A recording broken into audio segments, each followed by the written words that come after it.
नमस्कार,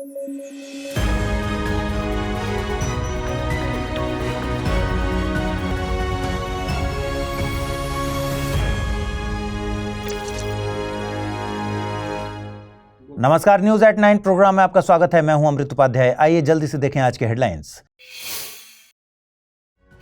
प्रधानमंत्री ने किया मिजोरम की पहली रेल लाइन का उद्घाटन। बैराबी से सैरांग के बीच में बनी है rail line. Bharat Myanmar border पर व्यापार और कनेक्टिविटी को मिलेगा बल।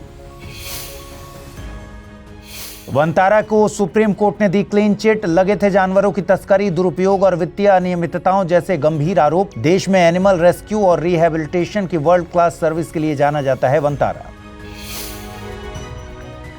और सऊदी अरब और पाकिस्तान ने किया म्यूचुअल डिफेंस पैक्ट पर साइन। पैक्ट के अनुसार किसी एक पर हमला माना जाएगा दोनों देशों पर हमला। पैक्ट भारत की राष्ट्रीय सुरक्षा और क्षेत्रीय स्थिरता के नजरिए से बेहद महत्वपूर्ण।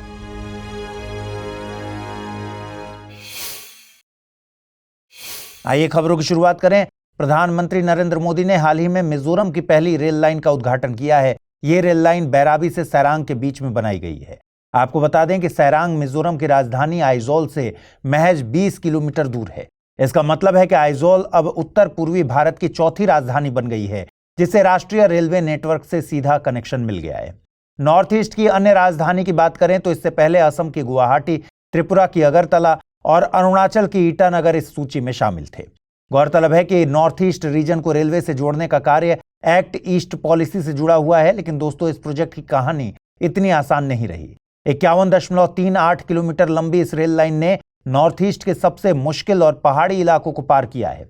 रास्ते में 48 टनल्स खोदी गई हैं और 142 पुल बनाए गए, जिनमें 55 बड़े और 87 छोटे पुल शामिल है। इसमें कई रोड ओवर ब्रिज और अंडर ब्रिज भी हैं।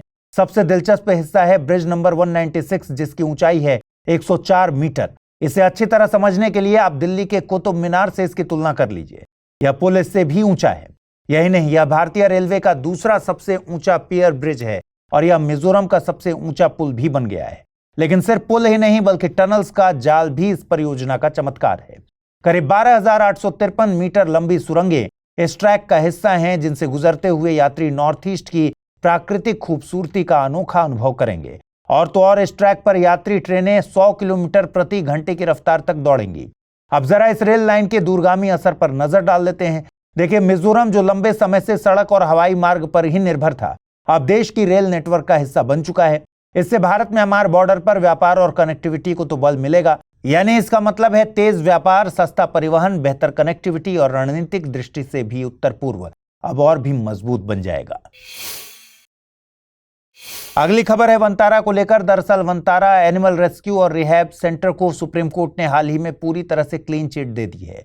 आपको बता दें कि वनतारा गुजरात के जामनगर में स्थित है और रिलायंस इंडस्ट्रीज और रिलायंस फाउंडेशन द्वारा संचालित है।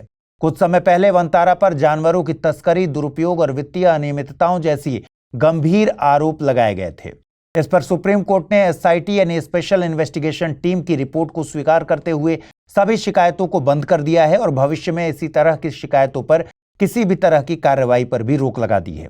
आइए समझते हैं पूरे मामले को। दरअसल असली विवाद 2 PIL से शुरू हुआ था। इसमें आरोप लगाए गए थे कि वनतारा ने जानवरों का अवैध अधिग्रहण किया है, साथ ही कुछ एंडेंजर्ड स्पीशीज को तस्करी के जरिए लाया गया है और वाइल्ड लाइफ प्रोटेक्शन एक्ट 1972 के नियमों का पालन नहीं किया गया है।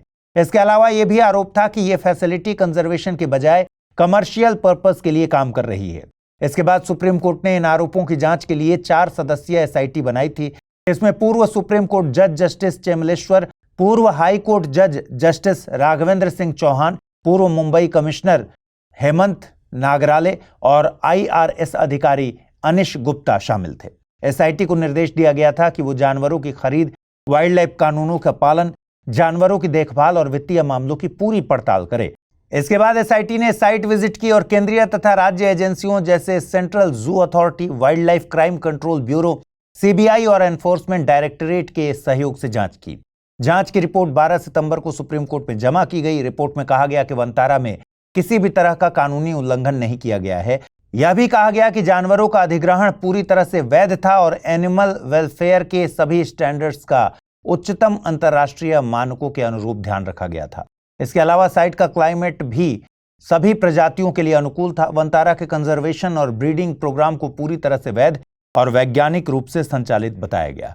अंत में वित्तीय आरोप और संसाधन के दुरुपयोग के आरोप भी पूरी तरह से निराधार पाए गए। इसके बाद सुप्रीम कोर्ट ने एसआईटी की रिपोर्ट को पूरी तरह स्वीकार किया और साफ किया कि अब कोई नई शिकायत या कानूनी कार्रवाई इस मामले में नहीं की जाएगी। कोर्ट ने वंतारा को यह भी अधिकार दिया कि वह किसी भी गलत या डिफेमेटरी मीडिया रिपोर्ट के खिलाफ कानूनी कार्रवाई कर सकती है। इस फैसले से न केवल वंतारा को कानूनी सुरक्षा मिली, बल्कि यह भारतीय वाइल्ड लाइफ कंजर्वेशन में एक बड़ा उदाहरण भी बन गया है। इस केस ने यह साबित किया कि बड़े कंजर्वेशन प्रोजेक्ट्स में गंभीर आरोपों का आधार केवल मीडिया रिपोर्ट्स या कही सुनी बातें नहीं होनी चाहिए। वंतारा अब पूरी तरह स्वतंत्रता के साथ अपने एनिमल वेलफेयर और कंजर्वेशन प्रोग्राम्स को जारी रख सकेगा, जो देश में एंडेंजर्ड स्पीशीज की सुरक्षा और साइंटिफिक ब्रीडिंग प्रयासों के लिए अत्यंत महत्वपूर्ण है। यानी साफ है कि वंतारा को क्लीन चिट मिलने से सिर्फ संगठन की प्रतिष्ठा नहीं बढ़ी, बल्कि भारत में वाइल्ड लाइफ कंजर्वेशन और रिसर्च प्रोजेक्ट्स की विश्वसनीयता भी मजबूत हुई है। दोस्तों, क्या आप बॉर्डर विंग होमगार्ड्स के बारे में जानते हैं? दरअसल बॉर्डर विंग होमगार्ड्स BWHG को लेकर देश में हाल ही में एक अहम चर्चा चल रही है। गृह मंत्रालय ने विचार किया है कि जिस तरह पाकिस्तान बॉर्डर पर BWHG तैनात रहते हैं, उसी तरह चीन बॉर्डर पर भी इन्हें खड़ा किया जाए। ये कदम इसलिए अहम है क्योंकि पिछले कुछ वर्षों में चीन के साथ बॉर्डर पर तनाव कई बार देखने को मिला है, चाहे डोकलाम का मामला हो या फिर गलवान घाटी की झड़प। ऐसे में सिर्फ सेना ही नहीं बल्कि उसके सहायक बलों की भी जरूरत बढ़ गई है। अब जरा समझते हैं कि ये बॉर्डर विंग होमगार्ड्स हैं क्या। दरअसल ये होमगार्ड्स का ही एक खास विंग है, जो खास तौर पर बॉर्डर के इलाकों की सुरक्षा और आपातकालीन हालात से निपटने के लिए बनाया गया है। इनका प्रावधान होमगार्ड्स एक्ट और नियमों के तहत है। इनकी सबसे बड़ी खासियत यह है कि ये आम नागरिकों में से भर्ती किए जाते हैं, यानी किसान, व्यापारी, मजदूर, शिक्षक, कोई भी अगर खाली समय में देश और समाज की सेवा करना चाहता है तो इसमें शामिल हो सकता है। इसकी भर्ती आमतौर पर 3 से 4 साल के लिए होती है। वहीं प्रशिक्षण और तैनाती का खर्चा केंद्र और राज्य सरकार मिलकर उठाते हैं। इसमें लगभग 25% हिस्सा भारत सरकार देती है। गौरतलब है कि इनका काम सिर्फ बॉर्डर पर गार्ड खड़े करना ही नहीं, बल्कि सेना और सीमा सुरक्षा बल को सहयोग देना, पुलिस की मदद से आंतरिक सुरक्षा को बनाए रखना और किसी भी बड़ी आपदा, भूकंप, बाढ़, आग, महामारी या युद्ध की स्थिति में तुरंत राहत और बचाव कार्य करना भी है। इतना ही नहीं, ये आवश्यक सेवाओं को चलाने, दंगे फसाद जैसी स्थितियों में सांप्रदायिक सौहार्द बनाए रखने और कमजोर वर्गों को प्रशासन से सुरक्षा दिलाने में अहम योगदान देते हैं। यही वजह है कि इन्हें जनता की फोर्स भी कहा जाता है, क्योंकि ये समाज और सुरक्षा बलों के बीच एक ब्रिज की तरह काम करते हैं। खास बात यह है कि BWHG तैनात करने की अनुमति 7 राज्यों को मिली है। ये राज्य हैं मेघालय, त्रिपुरा, असम, पश्चिम बंगाल, पंजाब, राजस्थान और गुजरात। लेकिन फिलहाल सक्रिय रूप से सिर्फ राजस्थान में ही BWHG मौजूद हैं। राजस्थान इसलिए भी अहम है क्योंकि ये राज्य पाकिस्तान के साथ लंबे बॉर्डर को साझा करता है और यहाँ इन गार्ड्स ने कई मौकों पर पुलिस और सेना को सहयोग दिया है। अब अगर इनका विस्तार चीन बॉर्डर तक होता है तो ये न सिर्फ स्थानीय आबादी को रक्षा प्रयासों में शामिल करेगा, बल्कि सीमा पर सामुदायिक भागीदारी भी बढ़ाएगा। इसके 2 फायदे होंगे। पहला, सेना और केंद्रीय बलों को एक भरोसेमंद स्थानीय सहायक मिलेगा और दूसरा, बॉर्डर इलाकों के लोग सुरक्षा तंत्र से सीधे जुड़ पाएंगे, जिससे उनकी देशभक्ति और जिम्मेदारी और गहरी होगी। यानी साफ है कि BWHG कोई साधारण बल नहीं, बल्कि ऐसा सहायक बल है जो जनता द्वारा जनता के लिए और सेना तथा पुलिस के साथ मिलकर काम करता है। यूपीएससी की तैयारी का हर दिन कीमती होता है और हर कल की राह आज से ही बनती है। तो क्या आपने प्रतिज्ञा ली है अपने IAS सपने को साकार करने की? स्टडी IQ लेकर आया है यूपीएससी लाइव फाउंडेशन हिंदी प्रतिज्ञा बैच 2026, जहां कराई जाएगी प्रीलिम्स से लेकर इंटरव्यू तक की पूरी तैयारी, वो भी रणनीतिक गहराई के साथ और सही मार्गदर्शन के साथ। इस बैच में आपको मिलेंगी 1000+ घंटों की लाइव और रिकॉर्डेड कक्षाएं, 1-to-1 personalised mentorship, daily current affairs, test series और CSET का कंप्लीट कवरेज, प्रीलिम्स और मेंस रेसिडेंशियल प्रोग्राम यानी PRP और MRP डिसिप्लिन के साथ फोकस भी, इंटरव्यू गाइडेंस प्रोग्राम, IGP, अंतिम दौर तक स्टडी IQ आपके साथ रहेगा। और इतना ही नहीं, प्रीलिम्स में सफल होने पर मिलेगा पूरा फीस वापस। टॉप स्कोरर को मिलेगा 11,000 रुपए का नगद पुरस्कार। अब तय कीजिए, आप सिर्फ सपना देखेंगे या उसके लिए स्टडी IQ के साथ मिलकर प्रतिज्ञा निभाएंगे। यूज करें कोड अमृत लाइव और पाएं मैक्सिमम डिस्काउंट हमारे गोल्ड, प्लैटिनम और डायमंड बैचेस पर। अगर अब भी कोई सवाल हो तो डिस्क्रिप्शन में दिए गए लिंक पर क्लिक करें या मुझे सीधा मेल करें amrit@studiiq.com पर। यूपीएससी 2026 आपकी प्रतिज्ञा, हमारा मार्गदर्शन। इधर प्रधानमंत्री ने अपने जन्मदिन के मौके पर मध्य प्रदेश के धार जिले में देश के पहले पीएम मित्र पार्क की आधारशिला रखी है, जिसे भारत के टेक्सटाइल सेक्टर के लिए गेम चेंजर बताया जा रहा है। पीएम मित्र का फुल फॉर्म है प्रधानमंत्री mega integrated textile reason and apparel. ये योजना दरअसल एक मेगा टेक्सटाइल हब है, जहां स्पिनिंग, वीविंग, डाइंग, प्रिंटिंग और गारमेंट मैन्युफैक्चरिंग बनाने के हर स्टेज पर एक जगह इसको ले आया जाएगा, सारे स्टेज को।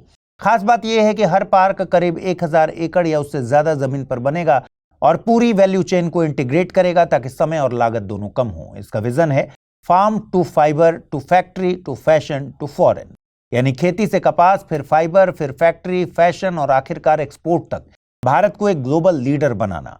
एक बात और, इन पार्क्स में वर्ल्ड क्लास इंफ्रास्ट्रक्चर को लगाया जाएगा, जैसे road, power, water, logistics, skill training, research hub और प्लग एंड प्ले यूनिट्स तक सब कुछ। सरकार का अनुमान है कि हर पार्क में 1 लाख डायरेक्ट और 2 लाख इनडायरेक्ट जॉब्स बनेंगे और 70,000 करोड़ रुपए से ज्यादा का इन्वेस्टमेंट आएगा। वित्तीय मदद में केंद्र सरकार ग्रीनफील्ड प्रोजेक्ट के लिए 800 करोड़ और ब्राउनफील्ड प्रोजेक्ट के लिए 500 करोड़ तक देगी, जबकि जमीन और यूटिलिटी स्टेट सरकारें उपलब्ध कराएंगी। सबसे अहम बात यह है कि इन पार्क्स को पब्लिक प्राइवेट पार्टनरशिप मोड में एसपीवी यानी स्पेशल पर्पस व्हीकल के जरिए डेवलप किया जाएगा। आपको बता दें कि देश भर में ऐसे 7 पीएम मित्र पार्क्स को मंजूरी मिली है। ये पार्क बनेंगे तमिलनाडु, तेलंगाना, गुजरात, कर्नाटक, मध्य प्रदेश, उत्तर प्रदेश और महाराष्ट्र में। हालांकि धार जिले का ये पहला पार्क सिर्फ एमपी ही नहीं बल्कि पूरे देश के लिए टेक्सटाइल इंडस्ट्री में मेक इन इंडिया और आत्मनिर्भर भारत की दिशा में एक बड़ी छलांग है। हाल ही में बैंकिंग सेक्टर से जुड़ी एक बड़ी खबर सामने आई। दरअसल पिछले कुछ महीनों में बैंकों ने सर्टिफिकेट ऑफ डिपॉजिट सीडी का इस्तेमाल काफी कम कर दिया है। इसका सीधा असर म्यूचुअल फंड्स पर पड़ा है, क्योंकि वे अब अपने पैसे रखने के लिए दूसरे विकल्प जैसे ट्रेजरी बिल्स और कमर्शियल पेपर्स की ओर रुख कर रहे हैं। अब सबसे पहले समझते हैं कि यह सर्टिफिकेट ऑफ डिपॉजिट होता क्या है। आसान भाषा में कहें तो ये एक तरह का शॉर्ट टर्म निवेश साधन है। इसमें आप बैंक में पैसा जमा करते हैं और बैंक आपको उस पर तय ब्याज देता है। ये पूरी तरह रिजर्व बैंक ऑफ इंडिया के नियमों के तहत चलता है और आजकल इसे ज्यादातर डीमैट यानी डिजिटल फॉर्म में जारी किया जाता है। सीडी की कुछ खास बातें हैं। सबसे पहले इसे कम से कम 1 लाख रुपए की राशि में खरीदा जा सकता है। अगर कमर्शियल बैंक जारी करें तो आमतौर पर 7 दिन से लेकर 1 साल तक, या अगर कोई फाइनेंशियल इंस्टीट्यूशन जारी करे तो 1 साल से 3 साल तक की अवधि के लिए होता है। यानी ये लंबी अवधि का निवेश नहीं है बल्कि एक छोटा लेकिन सुरक्षित निवेश विकल्प है। अब सीडी कौन जारी करता है? सिर्फ शेड्यूल्ड कमर्शियल बैंक और ऑल इंडिया फाइनेंशियल इंस्टीट्यूशंस। लेकिन ध्यान रखिए, इसमें कोऑपरेटिव बैंक और रीजनल रूरल बैंक शामिल नहीं है। एक बात और, इसे सिर्फ भारतीय ही नहीं बल्कि एनआरआई भी खरीद सकते हैं, लेकिन उनके लिए यह केवल नॉन रिपैट्रिएबल बेसिस पर उपलब्ध होता है, यानी पैसा वापस विदेश नहीं जा सकता। ब्याज दर की बात करें तो सीडी सामान्य सेविंग अकाउंट और कुछ फिक्स्ड डिपॉजिट से ज्यादा रिटर्न देता है, और चूंकि ये डीमैट फॉर्म में आता है इसे आसानी से किसी और को ट्रांसफर कर सकते हैं। लेकिन कुछ सीमाएं भी हैं। सीडी को आप कोलेट्रल यानी गिरवी के तौर पर इस्तेमाल नहीं कर सकते। इसके अलावा बैंक अपने ही जारी किए गए सीडी को समय से पहले खरीद भी नहीं सकते, और सबसे अहम बात, इस पर मिलने वाला ब्याज पूरी तरह से टैक्सेबल है। अब सवाल उठता है कि अचानक से इन्हें इशू करना कम क्यों कर दिया गया है। दरअसल वजह यह है कि बैंक फिलहाल अपने फंडिंग स्ट्रक्चर के लिए और विकल्प तलाश रहे हैं। वहीं म्यूचुअल फंड्स को अपनी लिक्विडिटी बनाए रखनी होती है, इसलिए वे अब ट्रेजरी बिल्स और कमर्शियल पेपर्स जैसे रास्ते अपना रहे हैं। दोस्तों, क्या आपने एर्रामट्टी डिब्बालू का नाम सुना है? इन्हें हाल ही में यूनेस्को की वर्ल्ड हेरिटेज साइट्स की टेंटेटिव लिस्ट में शामिल किया गया है। गौरतलब है कि यूनेस्को वर्ल्ड हेरिटेज साइट बनने की राह में टेंटेटिव लिस्ट में शामिल होना एक पहला कदम है। जब कोई साइट ये दिखा सके कि उसकी आउटस्टैंडिंग यूनिवर्सल वैल्यू है, तभी आगे की प्रक्रिया होती है। लेकिन सवाल है कि एर्रामट्टी डिब्बालू है क्या? दरअसल यह आंध्र प्रदेश के विशाखापट्टनम तट पर फैले लाल रंग के रेत के टीले हैं। इन्हें अंग्रेजी में रेड सैंड डून्स कहते हैं। यह समुद्र तट के पास फैली हुई बेहद दुर्लभ भूगर्भीय संरचना है, जिसे सबसे पहले 1886 में ब्रिटिश भूवैज्ञानिक विलियम किंग ने खोजा था। हालांकि भारत सरकार ने 2016 में इस जगह को नेशनल जियो हेरिटेज मॉन्यूमेंट घोषित किया था। इसकी सबसे खास बात है इनका लाल रंग। माना जाता है कि यह रंग हजारों सालों में हुई प्राकृतिक ऑक्सीडेशन प्रक्रिया से बना है। यह जगह सिर्फ सुंदर ही नहीं बल्कि भूगर्भीय और वैज्ञानिक दृष्टि से बहुत महत्वपूर्ण भी है। वहीं यहाँ की भूमि बैडलैंड टोपोग्राफी दिखाती है, यानी असमान धरातल, गहरी खाइयां, रेत के टीले, दबे हुए नदी नाले वेव कट सतहें और यहां तक कि छोटे झरने भी यहां पाए जाते हैं। यहाँ की रेत और मिट्टी की परतें समुद्र के स्तर और जलवायु परिवर्तन के उतार चढ़ाव को बयां करती हैं। यही वजह है कि वैज्ञानिक इसे एक लाइव लेबोरेटरी मानते हैं। इतना ही नहीं, यह स्थल पुरातात्विक महत्व भी रखता है। यहाँ से मिले अवशेष बताते हैं कि यह जगह ऊपरी पाषाण युग से जुड़ी है और इसकी तारीख 20,000 ईसा पूर्व तक जाती है। यानी यहाँ इंसानी गतिविधियों के बेहद पुराने प्रमाण भी मौजूद हैं। आपको बता दें कि दुनिया में ऐसी जगहें बेहद कम हैं। भारत के अलावा सिर्फ 2 ही ऐसी साइट्स और हैं। पहली टेरी सैंड्स नाम से तमिलनाडु में और दूसरी श्रीलंका में। हालांकि खतरे भी कम नहीं हैं। विशेषज्ञ चेतावनी देते हैं कि टूरिज्म और फिल्म शूटिंग जैसी गतिविधियां इनकी नाजुक संरचना को नुकसान पहुंचा रही हैं। अगर समय रहते संरक्षण नहीं किया गया तो यह अनमोल धरोहर आने वाली पीढ़ियों तक नहीं पहुंच पाएगी।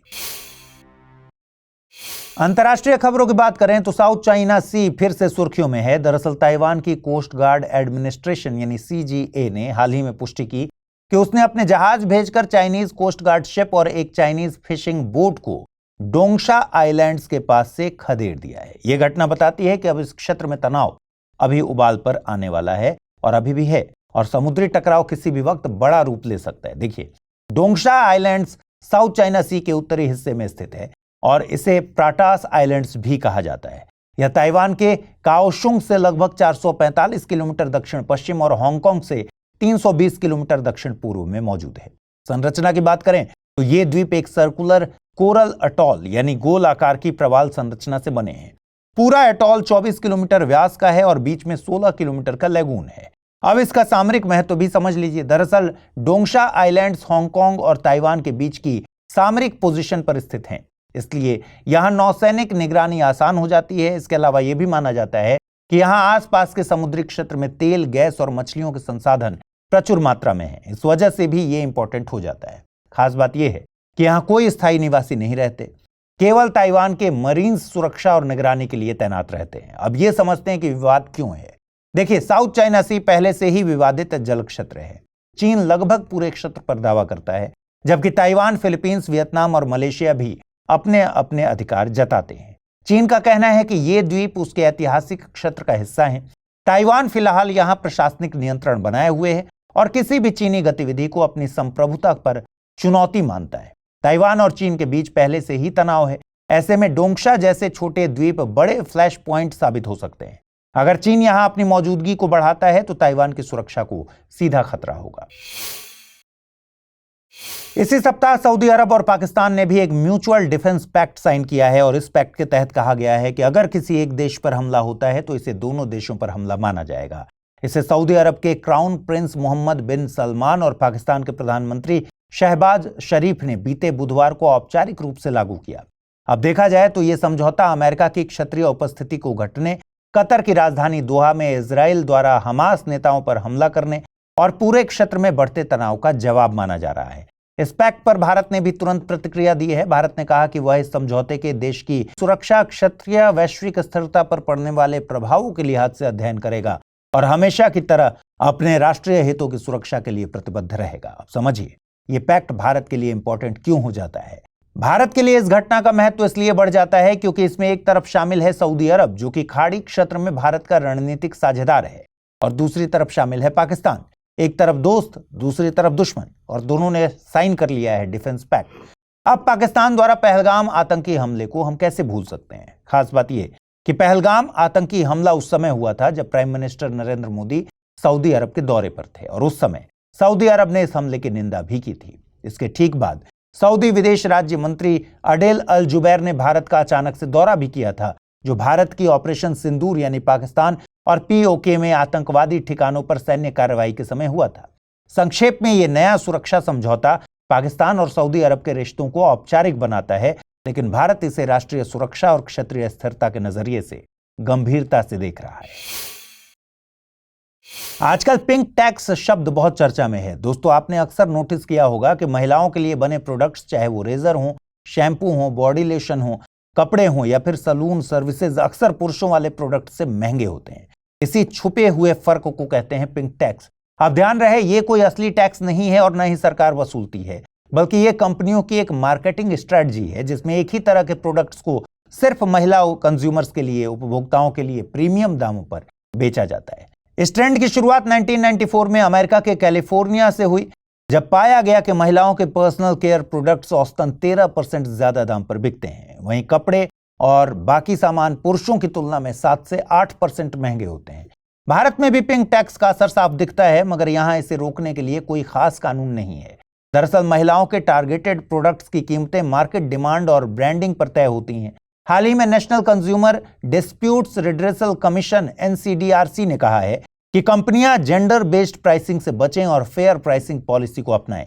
यानी साफ है कि पिंक टैक्स एक तरह से हिडन बोझ है जो महिलाओं की जेब पर ज्यादा असर डालता है, और जब तक इस पर सख्त पॉलिसी नहीं बनाई जाएगी तब तक महिलाएं समान प्रोडक्ट्स के लिए ज्यादा दाम चुकाती रहेंगी। सरकार ने हाल ही में व्हाइट गुड्स यानी एयर कंडीशनर्स और LED लाइट्स जैसे प्रोडक्ट्स के लिए production linked incentive PLI scheme की एप्लीकेशन विंडो दोबारा खोल चुकी है। आपको बता दें कि इस स्कीम का मकसद भारत में मैन्युफैक्चरिंग को बढ़ावा देना और AC तथा LED इंडस्ट्री के लिए पूरा कंपोनेंट इकोसिस्टम तैयार करना है। यह इसलिए किया जा रहा है ताकि भारत न सिर्फ घरेलू जरूरतें पूरी कर सके बल्कि ग्लोबल सप्लाई चेन का भी अहम हिस्सा बन जाए। इस योजना के तहत योग्य कंपनियों को उनके 2019-20 बेस ईयर के मुकाबले होने वाले इंक्रीमेंटल टर्नओवर पर 4 से 6% तक का इंसेंटिव 5 साल तक मिलेगा। हालांकि इसका फायदा सिर्फ उन कंपनियों को होगा जो कंपनी एक्ट 2013 के तहत भारत में रजिस्टर्ड हैं और जो हर साल बिक्री और निवेश की तय की गई शर्तें पूरी करेंगी। ध्यान रहे, जो कंपनियां पहले से किसी और PLI स्कीम का लाभ ले रही हैं वो इस स्कीम में उसी प्रोडक्ट के लिए अप्लाई नहीं कर पाएंगी। इस स्कीम को वित्त वर्ष 2021-22 से 2028-29 तक लागू किया जाएगा। इसे वाणिज्य और उद्योग मंत्रालय के तहत DPIIT यानी department for promotion of industry and internal trade monitor कर रहा है। असल में सरकार चाहती है कि इस कदम से सेक्टोरल कमजोरियां दूर हों, बड़े पैमाने पर उत्पादन हो, एक्सपोर्ट बढ़े और लाखों नई नौकरियां पैदा हों। साफ है कि व्हाइट गुड्स के लिए PLI स्कीम भारत को मैन्युफैक्चरिंग हब बनाने की दिशा में एक बड़ा कदम है। अगली खबर का रुख करते हैं। अभी भारत सरकार ने इंटरनेशनल सी बेड अथॉरिटी के साथ एक अहम कॉन्ट्रैक्ट साइन किया है। इसके तहत कार्लसबर्ग रिज में पॉलीमेटेलिक सल्फर नोड्यूल्स की खोज की जाएगी। अब जरा समझते हैं कि ये कार्लसबर्ग रिज है क्या। दरअसल ये इंडियन ओशन के भीतर फैला एक मिड ओशियनिक रिज है, यानी ये ऐसा इलाका है जहां टेक्टोनिक प्लेट्स अलग होती हैं और नई समुद्री सतह बनती है। यह रिज अफ्रीकी, इंडियन और ऑस्ट्रेलियन प्लेट्स के ट्रिपल जंक्शन से निकलकर नॉर्थ वेस्ट में गल्फ ऑफ एडन तक फैला है। इसके उत्तर पूर्व में अरब सागर है और दक्षिण पश्चिम में सोमालिक बेसिन। यानी यह जगह दो बड़े हिस्सों को अलग करती है और सोमाली प्लेट और इंडियन प्लेट के बीच की सीमा भी तय करती है। समुद्र की सतह से यह रिज लगभग 6000 से 12000 फीट गहराई पर है, लेकिन सी बेड से करीब 7000 फीट ऊपर उठता है। आगे चलकर यह रिज सोकोट्रा द्वीप के पास मुड़कर ईस्ट अफ्रीकन रिफ्ट सिस्टम से जुड़ जाता है। यही वजह है कि इसे पश्चिमी इंडियन ओशन का सबसे प्रमुख मिड ओशियनिक रिज माना जाता है। इसके अलावा यहाँ कई भूकंपों के केंद्र भी मिलते हैं। अब सवाल है कि भारत की यह खोजबीन क्यों अहम है, क्यों महत्वपूर्ण है। दरअसल पॉलीमेटेलिक सल्फर नोड्यूल्स में कॉपर, जिंक, गोल्ड और रेयर अर्थ मेटल्स जैसे खनिज मिल सकते हैं, जो कि आधुनिक तकनीक और ग्रीन एनर्जी ट्रांजिशन के लिए बहुत जरूरी हैं। साफ है कि कार्लसबर्ग रिज न सिर्फ भूगोल और जियोलॉजी की दृष्टि से खास है, बल्कि भारत की खनिज सुरक्षा और समुद्री रणनीति के लिहाज से भी आने वाले समय में बड़ा गेम चेंजर साबित हो सकता है। दोस्तों, हाल ही में प्रधानमंत्री नरेंद्र मोदी ने असम के गोलाघाट जिले में स्थित नुमालीगढ़ रिफाइनरी लिमिटेड NRL में एक पॉलीप्रोपाइलीन प्लांट की आधारशिला रखी। इस कदम को उत्तर पूर्व में पेट्रोकेमिकल सेक्टर की बड़ी छलांग माना जा रहा है। अब जरा समझते हैं कि पॉलीप्रोपाइलीन होता क्या है और क्यों इंपॉर्टेंट है। दरअसल ये एक थर्मोप्लास्टिक पॉलीमर है जो प्रोपाइलीन गैस के पॉलीमराइजेशन से बनता है और पॉलीओलेफिन रेजिन परिवार का हिस्सा है। इसकी खासियत यह है कि हल्का होता है, मजबूत होता है, लचीला होता है और गर्मी झेलने की क्षमता रखता है। यही वजह है कि packaging, plastic products, medical equipments, electrical goods और केबल्स के केसिंग तक हर जगह इसका इस्तेमाल होता है। इसकी केमिकल रेजिस्टेंस इतनी अच्छी है कि डिटर्जेंट, क्लीनिंग प्रोडक्ट्स और ब्लीच जैसे तेज पदार्थों की पैकेजिंग में भी इसे यूज किया जाता है। हालांकि ध्यान रहे, पॉलीप्रोपाइलीन बहुत फ्लेमेबल यानी आसानी से जलने वाला मटेरियल है, लेकिन इसकी हाई हीट रेजिस्टेंस और लो डेंसिटी इसे बाकी प्लास्टिक्स से अलग बनाती है। यही कारण है कि प्लास्टिक मैन्युफैक्चरिंग इंडस्ट्री में यह सबसे ज्यादा इस्तेमाल होने वाले कॉमोडिटी प्लास्टिक्स में से एक है। कुल मिलाकर नुमालीगढ़ का ये नया प्लांट न सिर्फ स्थानीय स्तर पर इंडस्ट्रियल विकास और रोजगार को बढ़ावा देगा, बल्कि भारत को पॉलीमर और प्लास्टिक प्रोडक्ट्स की सप्लाई चेन में आत्मनिर्भर बनाने की दिशा में बड़ी भूमिका निभाएगा। यूपीएससी की तैयारी का हर दिन कीमती होता है और हर कल की राह आज से ही बनती है। तो क्या आपने प्रतिज्ञा ली है अपने आईएएस सपने को साकार करने की? स्टडी IQ लेकर आया है यूपीएससी लाइव फाउंडेशन हिंदी प्रतिज्ञा बैच 2026, जहां कराई जाएगी प्रीलिम्स से लेकर इंटरव्यू तक की पूरी तैयारी, वो भी रणनीतिक गहराई के साथ और सही मार्गदर्शन के साथ। इस बैच में आपको मिलेंगी 1000+ घंटों की लाइव और रिकॉर्डेड कक्षाएं, 1-to-1 personalised mentorship, daily current affairs, test series और सीसेट का कंप्लीट कवरेज, प्रीलिम्स और मेंस रेसिडेंशियल प्रोग्राम यानी PRP और MRP डिसिप्लिन के साथ फोकस भी, इंटरव्यू गाइडेंस प्रोग्राम, IGP अंतिम दौर तक स्टडी IQ आपके साथ रहेगा। और इतना ही नहीं, प्रीलिम्स में सफल होने पर मिलेगा पूरा फीस वापस, टॉप स्कोरर को मिलेगा 11,000 रुपए का नगद पुरस्कार। अब तय कीजिए, आप सिर्फ सपना देखेंगे या उसके लिए स्टडी IQ के साथ मिलकर प्रतिज्ञा निभाएंगे। यूज करें कोड अमृत लाइव और पाएं मैक्सिमम डिस्काउंट हमारे गोल्ड, प्लैटिनम और डायमंड बैचेस पर। अगर अब भी कोई सवाल हो तो डिस्क्रिप्शन में दिए गए लिंक पर क्लिक करें या मुझे सीधा मेल करें amrit@studyiq.com पर। यूपीएससी 2026, आपकी प्रतिज्ञा, हमारा मार्गदर्शन। आइए अब जल्दी से देखते हैं आज के बुलेटिन पर आधारित सवाल। हाल ही में बैराबी सैरांग रेल लाइन चर्चा में रही, इसके संदर्भ में निम्नलिखित कथनों पर विचार कीजिए। इसके पूर्ण होने के बाद आइजोल चौथी नॉर्थ ईस्ट राजधानी बनी, जिसे राष्ट्रीय रेलवे नेटवर्क से सीधा जोड़ा गया। इस प्रोजेक्ट के पूर्ण होने से भारत म्यांमार बॉर्डर पर व्यापार और कनेक्टिविटी को बल मिलेगा। नॉर्थ ईस्ट रीजन को रेलवे से जोड़ने का कार्य एक्ट ईस्ट पॉलिसी से जुड़ा है। ऊपर दिए गए कथनों में से कौन सा या से सही है या है? केवल 1 और 2, केवल 2 और 3, केवल 1 और 3 या फिर 1, 2 और 3?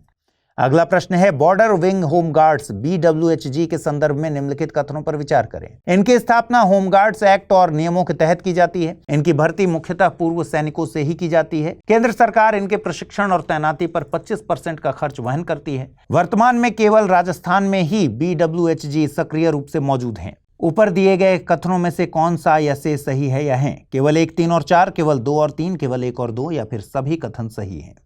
अगला प्रश्न है, हाल ही में चर्चा में रहा PM मित्र पार्क किस क्षेत्र से संबंधित है? रक्षा उत्पादन, वस्त्र और परिधान, कृषि प्रसंस्करण या फिर जैव प्रौद्योगिकी?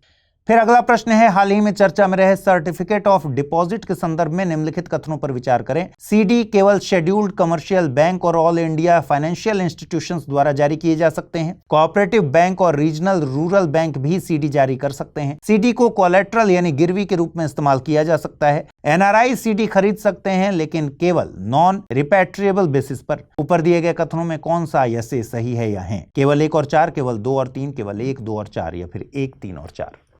अगला प्रश्न, हाल ही में चर्चा में रहे एर्रा मट्टी डिब्बालू के संदर्भ में निम्नलिखित कथनों पर विचार करें। यह आंध्र प्रदेश के विशाखापत्तनम तट पर स्थित लाल रंग के रेत के टीले हैं। इन्हें 2016 में भारत सरकार ने नेशनल जियो हेरिटेज मॉन्यूमेंट घोषित किया था। यहाँ से मिले पुरातात्विक साक्ष्य ऊपरी पाषाण युग से जुड़े हुए हैं। भारत के अलावा ऐसी भूगर्भीय संरचनाएं केवल श्रीलंका और बांग्लादेश में पाई जाती हैं। ऊपर दिए गए कथनों में से सही चुनना है। केवल 1 और 2, केवल 1, 2 और 3, केवल 2, 3 और 4 या फिर 1, 2, 3 और 4?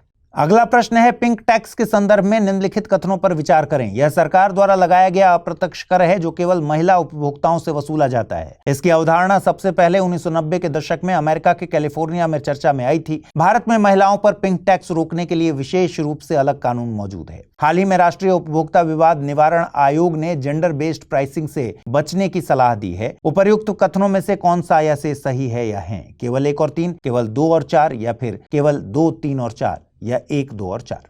अगला प्रश्न, हाल ही में चर्चा में रहा कार्लसबर्ग रिज के संदर्भ में निम्नलिखित कथनों पर विचार करें। यह एक मिड ओशियनिक रिज है जो अफ्रीकी, इंडियन और ऑस्ट्रेलियन प्लेट्स के ट्रिपल जंक्शन से निकलता है। यह रिज सोमाली प्लेट और इंडियन प्लेट की सीमा भी तय करता है। कार्लसबर्ग रिज पूर्वी भारतीय महासागर का सबसे प्रमुख मिड ओशियनिक रिज है। भारत ने यहाँ पॉलीमेटेलिक सल्फर नोड्यूल्स की खोज हेतु इंटरनेशनल सी बेड अथॉरिटी से अनुबंध किया है। कथनों में से सही को चुनना है। केवल 1, 2 और 4, केवल 2 और 3, केवल 1 और 3 या फिर 1, 2, 3 और 4? अगला प्रश्न, हाल ही में चर्चा में रहे पॉलीप्रोपाइलीन प्लांट NRL असम के संदर्भ में निम्नलिखित कथनों पर विचार करें। पॉलीप्रोपाइलीन प्रोपाइलीन गैस के पॉलीमराइजेशन से बना एक थर्मोप्लास्टिक पॉलीमर है। यह पॉलीओलेफिन रेजिन परिवार का हिस्सा है और उच्च तापमान सहन करने की क्षमता रखता है। इसकी सबसे बड़ी कमी यह है कि यह पूरी तरह से आसानी से न जलने वाला पदार्थ है। पैकेजिंग, मेडिकल इक्विपमेंट्स और इलेक्ट्रिकल गुड्स में इसका उपयोग व्यापक है। ऊपर दिए गए कथनों में से सही चुनना है। केवल 1 और 2, केवल 1, 2 और 4, केवल 2 और 3 या फिर 1, 2, 3 और 4। तो आज के इस बुलेटिन में इतना ही। अगले शनिवार को फिर से आपसे मुलाकात होगी। ख्याल रखिए अपना, ठीक से पढ़ाई कीजिए। पिछले हफ्ते जो सवाल मैंने पूछे थे उनके जवाब आपको स्क्रीन पर दिखेंगे और इस हफ्ते मैंने जो प्रश्न पूछे हैं उसके जवाब आप जरूर कमेंट सेक्शन में दीजिएगा। अमृत उपाध्याय 007 मेरा टेलीग्राम चैनल है जिस पर इसकी PDF आपको उपलब्ध होगी। ख्याल रखिए अपना। नमस्कार।